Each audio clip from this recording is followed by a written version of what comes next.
primeiro lugar, eu quero saudar os trabalhadores em luta que se fazem aqui presentes e dizer que contem também com a nossa solidariedade integral, a sua luta. Dizer que, quando eu fui prefeito de Juazeiro, e lá se atingiu o percentual de gastos com pagamento de salários, a medida que nós tomamos lá foi reduzir o salário do próprio prefeito, no caso, o meu salário, que era o prefeito, e dos cargos comissionados, assegurando aos servidores de carreira a garantia integral de seus direitos. É assim que se deve proceder. Meus amigos, o presidente Temer, golpista, ele abriu um precedente para esse ataque que é feito contra os trabalhadores no Brasil todo, inclusive contra os trabalhadores do serviço público.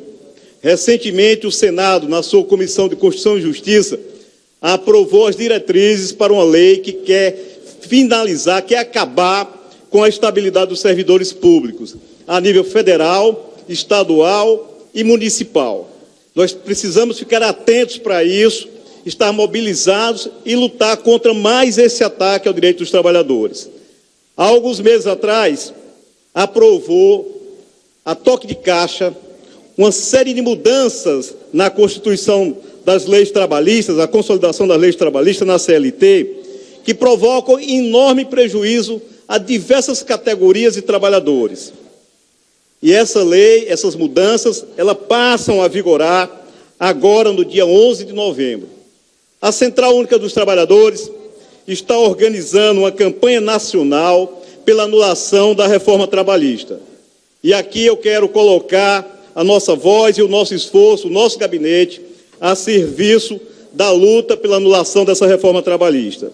Estamos coletando assinatura no Brasil todo, 1.500.000 assinaturas, com um projeto de lei de iniciativa popular para revogar as medidas do golpista Temer.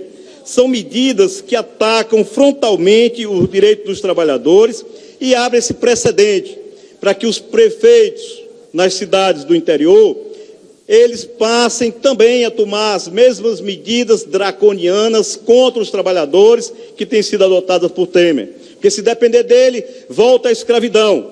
Foi o que se viu agora recentemente com a portaria ministerial que quer acobertar o trabalho escravo no Brasil.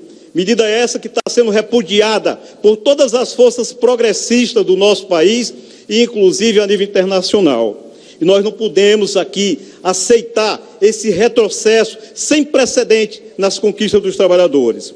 A reforma trabalhista, ela é ruim, é muito ruim, porque ela altera a forma do contrato de trabalho, as regras para demissão, a jornada de trabalho, os valores e a capacidade de você ter uma remuneração melhor, a negociação coletiva, a representação sindical de tal forma que você fica fragilizado e sem ter uma representação sindical que tenha capacidade de lutar na defesa dos seus direitos. E restringe ainda o acesso dos trabalhadores à justiça do trabalho.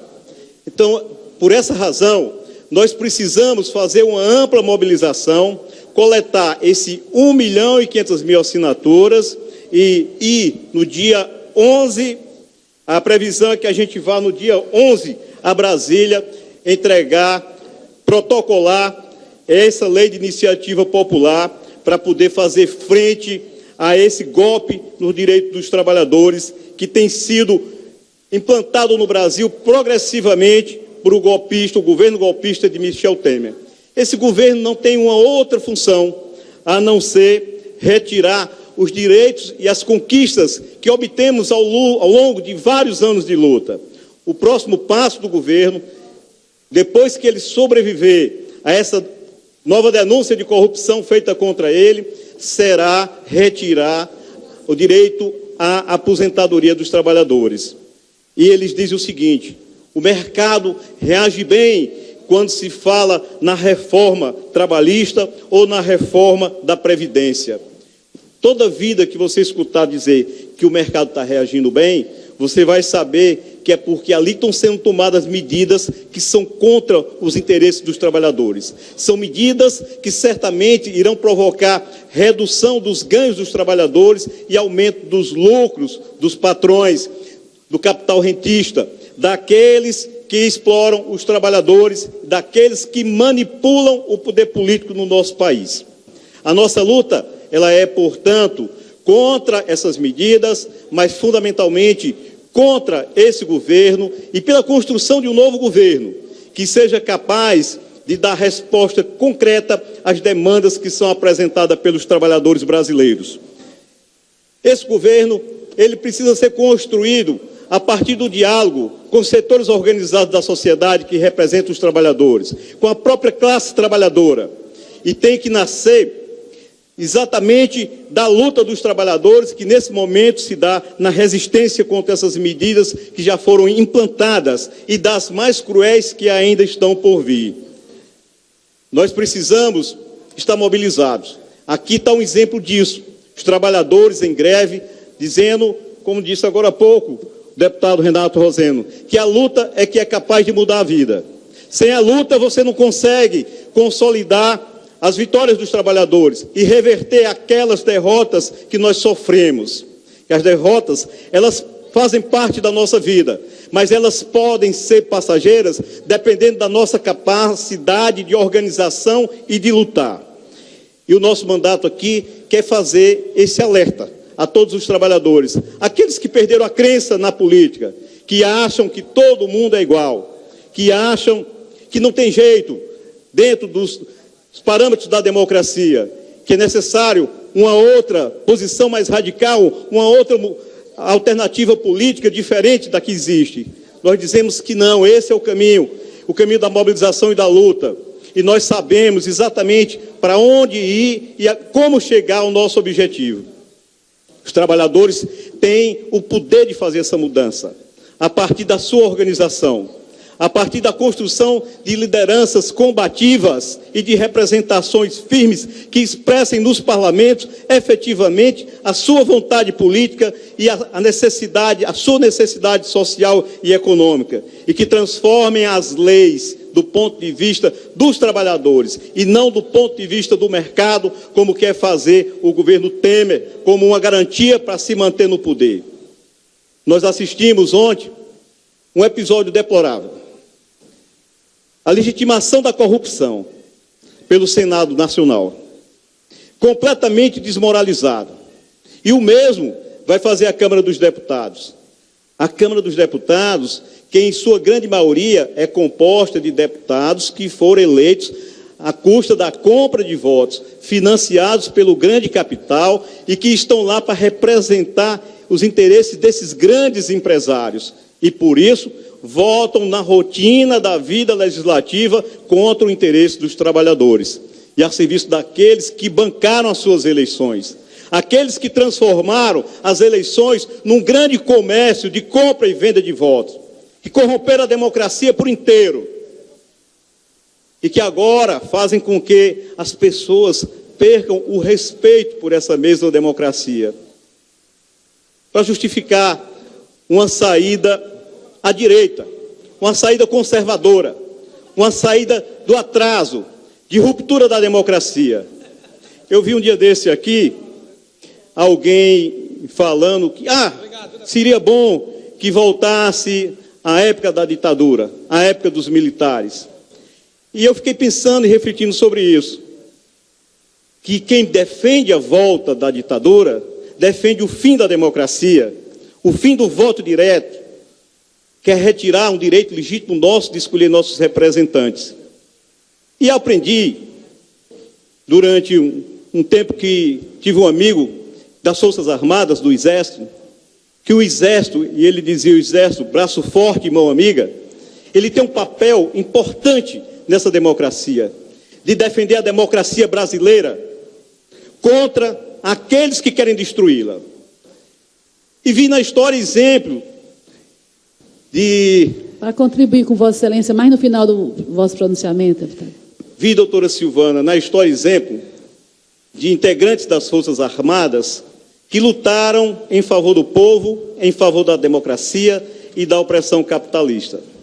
Vi na história exemplo de militares que derrubaram ditaduras e ajudaram a resgatar a democracia, sufocada por 30 anos de ditaduras na Revolução dos Cravos.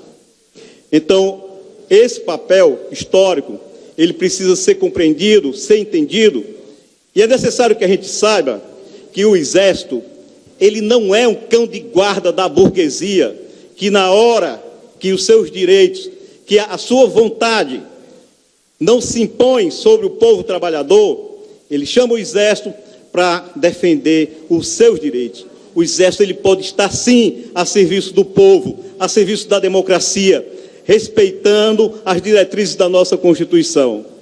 E eu vou me contrapor cada vez que se falar aqui em ditadura, eu vou bater de frente e vou ficar firme e forte aqui na defesa da democracia e cobrando exatamente que sejam respeitadas as nossas grandes conquistas democráticas e que a democracia ela tem que continuar avançando e se aperfeiçoando. E se hoje ela tem falhas, ela tem problemas por conta daqueles que transformaram as eleições num balcão de negócios, esses têm que ser afastados da vida pública, esses precisam ser derrotados nas urnas pelo povo. E aqueles que cometeram crime, que sejam punidos e que sejam presos.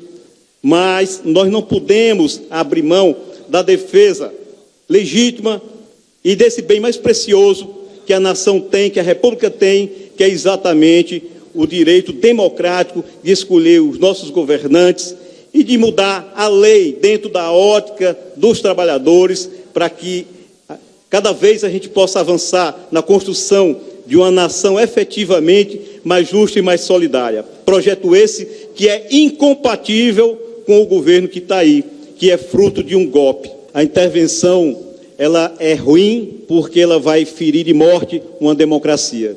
E você sabe como ela começa e não sabe onde ela vai terminar.